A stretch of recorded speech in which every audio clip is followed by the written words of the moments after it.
कक्षा 9 में आपका स्वागत है। इससे पूर्व मैं आपने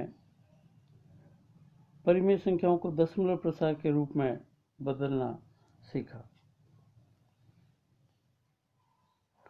आज हम दशमलव प्रसार की परिमेय संख्याएं यानी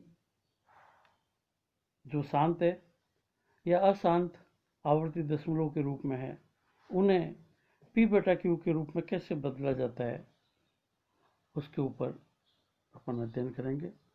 उसके ऊपर आधारित कुछ प्रश्नों को हल करेंगे, अभ्यास कार्य करेंगे। प्रश्न 1, दिखाइए 2.152786 एक परिमेय संख्या है। यहाँ 2.152786 यह शांत दशमलव प्रसार की संख्या है और शांत दशमलव की संख्याओं को आपने छठी, सातवीं, आठवीं में बदलना सीखा है। जैसे 1.2, इसको अगर P/Q के रूप में बदलना है तो सबसे पहले इसके नीचे बटे का निशान लगाते हैं, फिर दशमलव को यहाँ से हटा देते हैं, जहाँ दशमलव है उसके नीचे 1 लिख देते हैं और उसके बाद में जितने अंक है उतने 0 1 के बाद में लगा देते हैं। तो इस प्रकार ये संख्या 12/10 P/Q के रूप में आ जाती है। इसको आप काट कर सरलतम रूप में 6/5 लिख सकते हैं। यही प्रक्रिया यहाँ पर भी अपनाएंगे। यहाँ दशमलव प्रसार की जो संख्या है वह 2.152786। इसमें भी यही संख्या लिख करके पहले संख्या लिखेंगे 2.152786, फिर इसके नीचे बटा का निशान लगाएंगे, दशमलव घटाएंगे, दशमलव के नीचे 1 लिखेंगे। अब दशमलव के बाद में अंक कितने हैं गिनेंगे, 1 2 3 4 5 6 अंक है, इसलिए 1 के बाद में 6 जीरो लगाएंगे, 1 2 3 4 5 6 इत्यादि। तो इस प्रकार 2.152786 को P/Q के रूप में लिखने पर 2158786 बटा 1000000 आता है, प्राप्त होता है। जहाँ P बराबर 2158786 यानी यह एक पूर्णांक है, Q भी एक पूर्णांक है और Q शून्य नहीं है, अतः 2.152786 बराबर 2152786 बटा 1000000 अर्थात P/Q के रूप में परिवर्तित किया जा सकता है। अतः दी गई संख्या परिमेय संख्या है। प्रश्न 2, दिखाइए कि 0.888 और इसी प्रकार आगे बराबर 0.8 बार को P/Q के रूप में परिवर्तित किया जा सकता है, जहाँ P और Q पूर्णांक है तथा Q का मान शून्य नहीं होना चाहिए।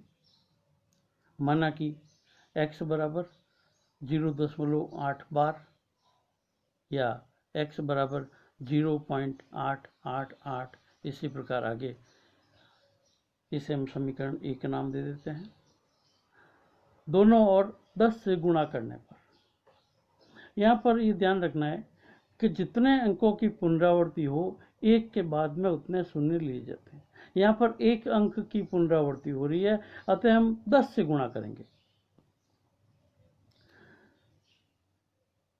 10 से दोनों ओर गुणा करने पर 10x बराबर 8.888, इसे हम समीकरण 2 लिख देंगे।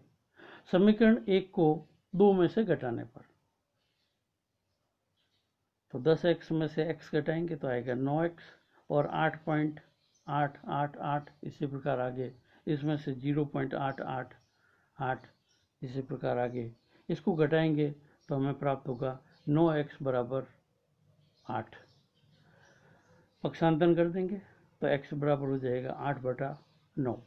इस प्रकार दी गई संख्या 0.8 बार, जिसे p/q के रूप में लिखा जा सकता है, यानी कि 8/9। यहाँ 8 भी पूर्णांक है, 9 भी पूर्णांक है और 9 शून्य नहीं है।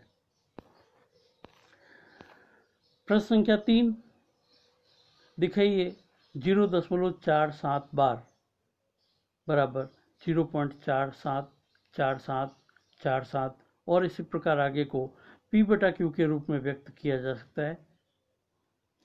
इसके लिए माना कि x बराबर 0.47 बार, यानी कि x बराबर 0.474747, इसको समीकरण 1 नाम दे देंगे।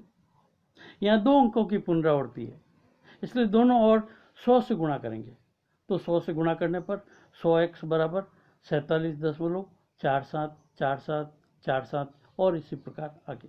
अब समीकरण 1 को 2 में से घटाना है, तो समीकरण को 1 को 2 में से घटाने पर 99x बराबर 47। पक्षांतरण करेंगे, x बराबर 47/99। इस प्रकार ये प्रश्न भी हल किया जा सकता है। प्रश्न संख्या 4, दिखाइए 0.123 बार को p/q में व्यक्त किया जा सकता है। यहाँ पर 1 और 2 के ऊपर बार नहीं है, सिर्फ 3 के ऊपर बार, अर्थात सिर्फ 3 अंक की ही पुनरावृत्ति हो रही है। इसको हल करने के लिए माना कि x बराबर 0.123 बार, तो x बराबर 0.12333 इसी प्रकार आगे। अब चूंकि 1 और 2 को छोड़ने के बाद में अंक की पुनरावृत्ति है, तो सबसे पहले दशमलव का स्थान अपन वहां पर लेंगे जहां से पुनरावृत्ति प्रारंभ हो रही है। तो यहाँ पर 2 अंक है, इसलिए पहले 100 से गुणा करेंगे, तो समीकरण 1 को दोनों ओर 100 से गुणा करने पर 100x बराबर 12.333, इसको हम समीकरण 2 नाम देंगे। समीकरण 2 को दोनों ओर 10 से गुणा करने पर, क्योंकि 1 अंक की पुनरावृत्ति है तो 10 से गुणा करेंगे, तो 100x पहले से है, उसको 10 से गुणा करेंगे तो ये हो जाएगा 1000x बराबर 123.333 और इसी प्रकार आगे, इसको अपन समीकरण 3 नाम देंगे। अब समीकरण 2 को 3 में से घटाना है, तो यहाँ आ जाएगा 900x बराबर 123। पक्षांतर करेंगे तो x बराबर 123/900। यहाँ 123 और 900 दोनों में 3 का भाग दिया जा सकता है, तो 3 का भाग देने पर संख्या आ जाएगी 37/300। तो इस प्रकार 0.123 बार, 3 के ऊपर 1 अंक के ऊपर ही बार है, इसको अगर p/q के रूप में लिखेंगे तो 37/300 इसका उत्तर आएगा। आप पुनः 300 का 37 में भाग देने पर आप देखेंगे कि 0.123 बार वाली संख्या प्राप्त हो जाएगी। अब है प्रश्नावली 2.1। प्रश्न 1, बताइए कि निम्नलिखित संख्याओं में कौन कौन संख्याएं परिमेय है और कौन कौन संख्याएं अपरिमेय है। पहली संख्या है वर्गमूल 23। अब चूंकि 23 पूर्ण वर्ग नहीं है, अतः वर्गमूल 23 अपरिमेय संख्या होगी। दूसरा प्रश्न है वर्गमूल 225। अब चूंकि 225 पूर्ण वर्ग है, अतः वर्गमूल 225 एक परिमेय संख्या होगी। तीसरा प्रश्न है 0.3797। अब चूंकि 0.3797 शांत दशमलव प्रसार है, अतः परिमेय। चौथा प्रश्न है 7.47844478 और इसी प्रकार आगे। अब चूंकि ये जो संख्या दे रखी है वह अशांत अनावर्ती दशमलव प्रसार की है, और आप जानते हैं अशांत अनावर्ती दशमलव प्रसार जो है अपरिमेय होता है, अतः दी गई संख्या अपरिमेय है। पांचवा प्रश्न, 1.101 001 0001 00001 और इसी प्रकार आगे। चूंकि दी गई संख्या अशांत अनावर्ती दशमलव प्रसार की है, अतः अपरिमेय है। दूसरा प्रश्न, ऐसी 3 संख्याएं लिखो जिनके दशमलव प्रसार अनवसानी अनावर्ती है। देखिए, अनवसानी लिखो या अशांत लिखो एक ही बात है, लेकिन आपको दोनों शब्द याद रखने, क्योंकि प्रश्न परीक्षा में जो प्रश्न आए उसमें अनवसानी भी लिखा जा सकता है और अशांत भी लिखा जा सकता है। यहाँ पर इसने अनवसानी अनावर्ती लिखा है, यानी कि अशांत अनावर्ती के अपने को 3 उदाहरण देने हैं।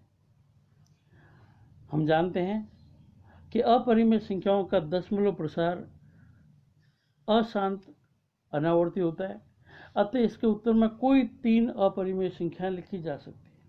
अपरिमेय संख्याएं भी अनंत है, अब उनमें से कोई 3 आपको लिखनी है, कोई भी आप लिख सकते हैं। जैसे वर्गमूल 2 अपरिमेय संख्या है, पाई अपरिमेय संख्या है, 1.101 001 0001 00001 इत्यादि। तीसरा प्रश्न है, निम्नलिखित भिन्नों को दशमलव रूप में लिखिए और बताइए कि प्रत्येक का दशमलव प्रसार किस प्रकार का है। पहला प्रश्न है 36/100, तो आपको वही करना है, 100 का 36 में भाग देना है और भागफल जो आएगा वो आपको उत्तर के रूप में लिखना है। तो 36/100 बराबर 0.36। अब चूंकि इसका दशमलव प्रसार भी बताना है, अतः यह शांत दशमलव प्रसार है। दूसरा प्रश्न है 1/11, यहाँ पर भी 1 में 11 का भाग देना होगा। दशमलव प्रसार ज्ञात करने के लिए 11 का 1 में भाग देंगे, तो सबसे पहले 11 लिखेंगे, भाग का निशान, और अंदर लिखा जाएगा 1। अब चूंकि 11 का भाग 1 में नहीं दिया जा सकता, तो पहले अपन 0 लगाएंगे। 0 लगाने के बाद में एक 0 अपन उतार सकते हैं। अब यह संख्या बन गई 10। 10 में भी 11 का भाग नहीं जा रहा, अब फिर 0 लगाने के बाद में एक 0 और ले सकते हैं। तो 0 लिया अपन ने, और एक 0 और लगाने पर अंदर संख्या होगी 100। अब 100 में 11 का भाग देना है, तो 11 का पहाड़ा अपन 9 तक बोलेंगे, 11 9 99। 100 में से 99 जाएंगे, पीछे बचा 1। 1 के बाद में अपन एक 0 ले सकते हैं, लेकिन एक 0 लेने पर संख्या बनती 10। 10 में 11 का भाग नहीं जाएगा, अतः 0.09 के आगे एक 0 और लगा करके फिर 10 के आगे एक 0 लगाया जा सकता है। तो यहाँ पर अपन एक 0 और लगाएंगे, तो ये संख्या बन जाएगी 100, और 9 बार भाग जाएगा, 11 9 99, और पीछे बचेगा 1। तो इस प्रकार आप देख रहे हैं कि बार बार 1 आता जा रहा है शेषफल में, और शेषफल शून्य नहीं हो रहा है, इसकी पुनरावृत्ति हो रही है। तो यहाँ पर इसका जो उत्तर आएगा 1/11 बराबर 0.0909, और इसी प्रकार आगे। अब आपको बताना है कि दशमलव किस प्रकार का है। तो अब चूंकि यहाँ पे शेषफल शून्य प्राप्त नहीं हो रहा है तथा भागफल में अंकों के खंड की भी पुनरावृत्ति हो रही है, अतः यह अशांत आवर्ती दशमलव प्रसार है। इसी प्रकार तीसरा प्रश्न है 4 सही 1/8। तो सबसे इसको पहले अनुचित भिन्न में बदलेंगे, 8 को 4 से गुणा करना होगा। 8 को 4 से गुणा करेंगे तो आएगा 32। 32 में 1 जोड़ना होगा, तो इस 4 से 1/8 को अपन लिख सकते हैं 33/8। अब 8 का 33 में भाग दे करके इसको हल किया जा सकता है। इसी प्रकार चौथा प्रश्न 3/13, पांचवा प्रश्न 2/11, छठा प्रश्न 329/300। भाग द्वारा हल करके दशमलव प्रसार प्राप्त किया जा सकता है। ये आपको अपने आप करना है। चौथा प्रश्न है, निम्नलिखित को p/q के रूप में व्यक्त कीजिए, जहां p और q पूर्णांक है तथा q बराबर 0। नहीं। तो आपने ऊपर के जो उदाहरण देखे हैं उसी के आधार पर इन प्रश्नों को करना है। पहला प्रश्न है 0.3, दूसरा प्रश्न है 0.47 बार, तीसरा प्रश्न है 1.27 बार और चौथा प्रश्न है 1.235 बार। यहाँ पर बार 3 और 5 पर है, ये आपको ध्यान रखना है। पांचवा प्रश्न है परिमेय संख्याओं 5/7 और 9/11 के बीच 3 अलग अलग अपरिमेय संख्याएं ज्ञात कीजिए। अब ये दोनों परिमेय संख्या दे रखी है और इनके बीच में अपने को 3 अपरिमेय संख्याएं लिखनी है। तो सबसे पहले इन संख्याओं को दशमलव प्रसार के रूप में लिखना होगा। 5/7 को दशमलव प्रसार रूप में बदलने के लिए 7 का भाग अपन 5 में देंगे, तो इस प्रकार भागफल जो आएगा 0.71428571 और इसी प्रकार आगे। तथा 9/11 में को दशमलव में बदलने के लिए 11 का 9 में भाग देंगे, तो आपको संख्या प्राप्त होगी 0.818181 और इसी प्रकार आगे। अतः 0.71728571 व 0.818181 के बीच की अनंत परिमेय संख्याओं में से कोई 3 परिमेय संख्या लिखनी है, यानी जो 5/7 से बड़ी हो और 9/11 से छोटी हो। तो कोई भी लिखी जा सकती है, जैसे 0.71505005 और इसी प्रकार आगे। 0.790 900 90009 तथा 0.80 800 80008 0008 आदि। आपने ये वीडियो ध्यानपूर्वक देखा, इसके लिए बहुत बहुत धन्यवाद। इन प्रश्नों को आप अपनी नोटबुक में अच्छे से लिखें और सारे सवाल ढंग से करें। एक बार पुनः धन्यवाद।